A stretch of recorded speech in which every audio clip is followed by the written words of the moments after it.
बाप रे।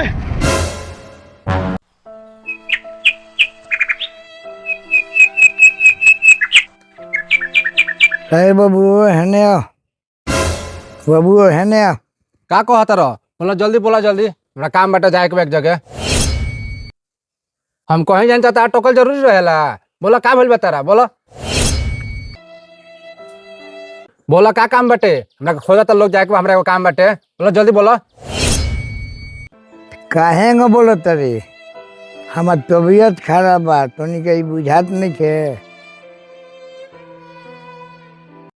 हमारी इलाज वाला तोनी का नहीं करावे के तोनी का चाहता रहा कि हम मर जाई दवाई आइल नहीं खे दवाई आइल बढ़ले बा खा खा के आराम से पड़ रह हमन के बाद बीच में बोलला का काम बा तोहनी का चाहता रहा हमार दवाई उड़ा गए ले है पटी दवाई तनी आन ले काहे न बोलत रहा पहुंचे धरा दलो हैं सुन लो हम लोग के पैसा वैसा बा ना हम जाते नहीं वो काम से एक दो दिन दवाई ना रही तो उससे तू मर ना जीबो ठीक बा हम लोग अभी नहीं के पैसा पैसा होता एक दो दिन रुको धरा पर्ची जाता नहीं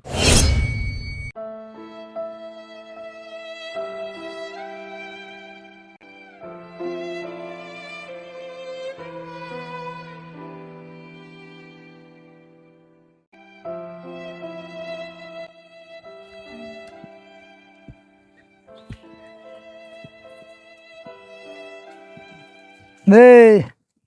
है सुन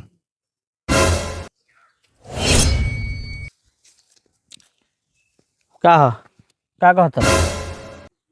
बोलो ना बोलो जल्दी बोलो हमरा जाए के बा कहीं इंतजार करता रहा हमार दोस्त यार हमरा लेट होता बोलो का कहता रहो ये बड़का से कोहनी दवाई ले आके हाँ तो ना ले लो सत्तर लेना ते तो नहीं आन दे हमारा कहाँ टाइम पर दवाई लिया के हमारा से कहता रहो दवाई लिया दे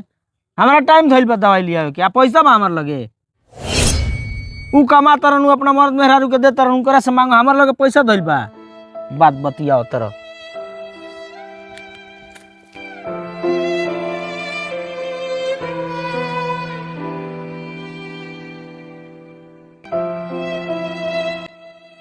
हे भगवान तू कहे के जी अवतर ये लड़का सन के इतना पुछनी पढ़नी सब पढ़ौली वही सब कहनी आई कोनो काम का नहीं कर उठा लो ये कहनी ले बढ़िया हमरा के एगो लड़की दिल रही तो ऊ हमार सेवा करी का कोई लो हमरा के उठा लो का चाचा काहे उदास बैठल बानी का कहीं बाबू दू गो लड़का सन के बड़ी पोस पाल के तैयार करनी आज ऊ कोनो काम नहीं कर सकत हमरा देखावट नहीं कर हमार तबीयत खराब बा देखावट नहीं कर ना दवाई ले होता सन ये ले बड़ी हम सोचतन कि हमार मरिए गई ठीक बा चाचा घबराहट काहे बानी और दोनों बेटा साथ नहीं देते लोग तो अपन जमीन जायदाद बा अपन बेच के इलाज कराई बात सही कहता रहा लेकिन हे उम्र में हम केकरा लगे कहाँ जमीन जायदाद बेचे जाए वैसे ही हमार तबीयत खराब बा हे बुढ़ारी समय हम केकरा लगे कहाँ जाए तबीयत खराब बा बिछौना पर से उठल नहीं के जात तो हम कहाँ हे उम्र में बेचे जाए अरे चाचा रौरा घबराहट काहे बानी हमारा लोग एक आमदी बा जान पहचान के ठीक बा हम तो काल कहीं तो काल बुला के ले आओ तनी ठीक बा बाबू बड़े जान पर से तो बुला के लिए वो देखाओ सही जगह पर जमीनवा बानू हो हाँ सही जगह पे बा आई ना ये क्या है हाँ ये क्या बाबा प्रणाम उठी प्रणाम खुश रहे कहीं समाचार सब ठीक बा चाचा ये कहीं जमीन किना बेची करे नी इहे के बेचे के बा हाँ ये के बेचे के बा अच्छा ठीक बा जगह उगह दिखा दी लो तो चाचा हम जाते नहीं रौरा बतियाई हमारे वो काम बावे रहे हाँ हाँ हम ठीक बा कुर्सिया लेके बैठी तन रहे अच्छा ठीक हाँ तो बोली बाबा का कहतनी सुनी हम्म हमार खेत सब बेचे के बा अच्छा ठीक बा तब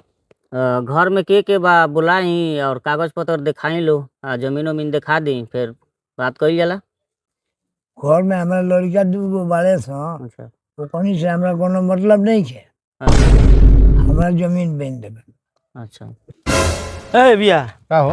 ये मर्दे तू हिया सीली उठाव ठीक बा तो का भाई वहाँ दुआर पर मर्दे कोनो बाबूजी के चढ़ा उड़ा के जमीन अपन बेचवा होता का बात करता रहो चल चल चल चल देखो तो तनी के आई बता क्या है रे बाबूजी का करता रह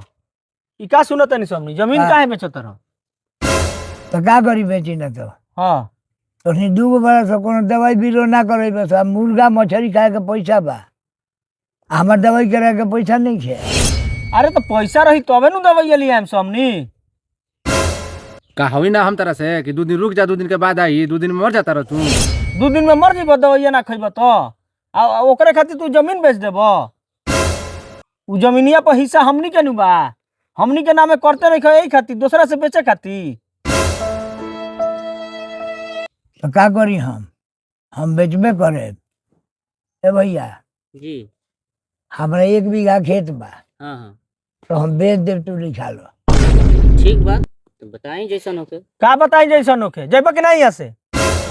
हमारा पर खिसियले से काम यहीं तक खेत बचा जाई जा यहाँ से जा उठो जल्दी कितना बचाई अरे महाराज हमरा कहे के मतलब यहाँ के बोलैले बनी तो हम आइल बनी तो हम ठीक अपना बा से आइल नहीं तो की। जाई अब हमनी कहते नहीं तनु खेत तो ना मने बचाई मने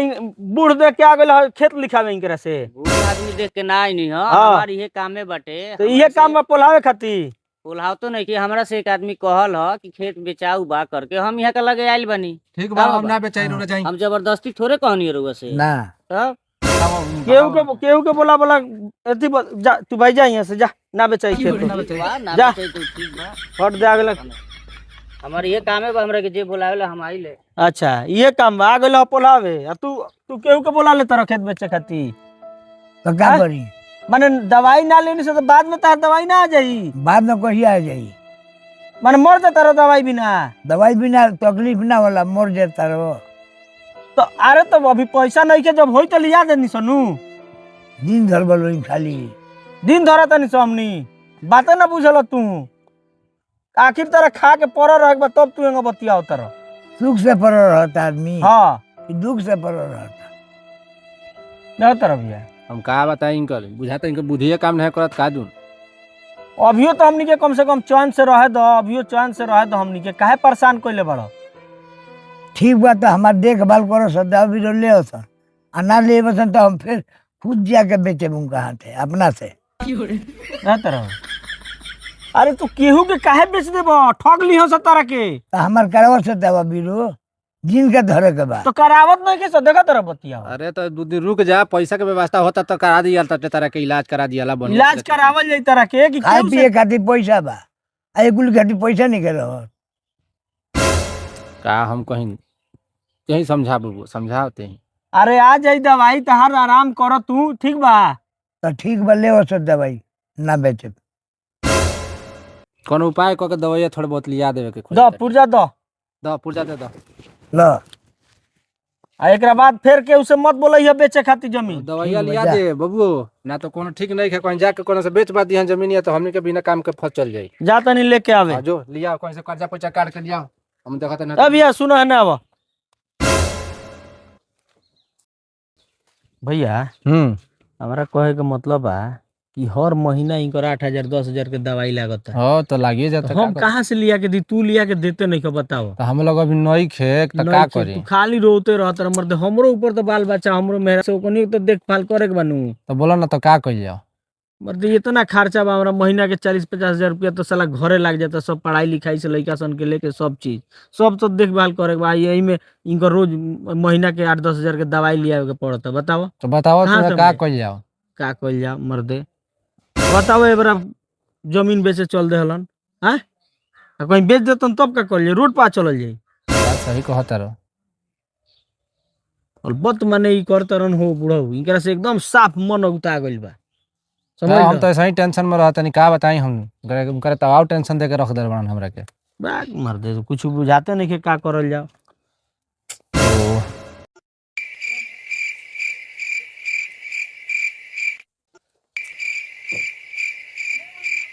भैया हाँ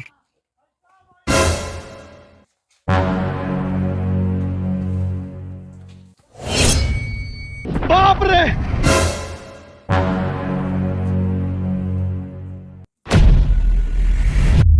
मोबाइल चले के सुन ना हाँ। और कोने हरा को देख बाबूजी ना रहल हाँ ठीक बा ना तेजी रहले तो धरा दे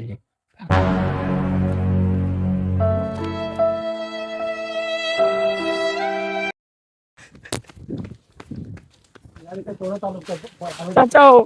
बाबूजी गइलो चलिल ना चलिल ना बाबूजी गइल चाचा चलिल बाबूजी बाबूजी गइल गइल चलिल लोगिन उठिल कौन है ये लोग? कहां से आते हैं ये?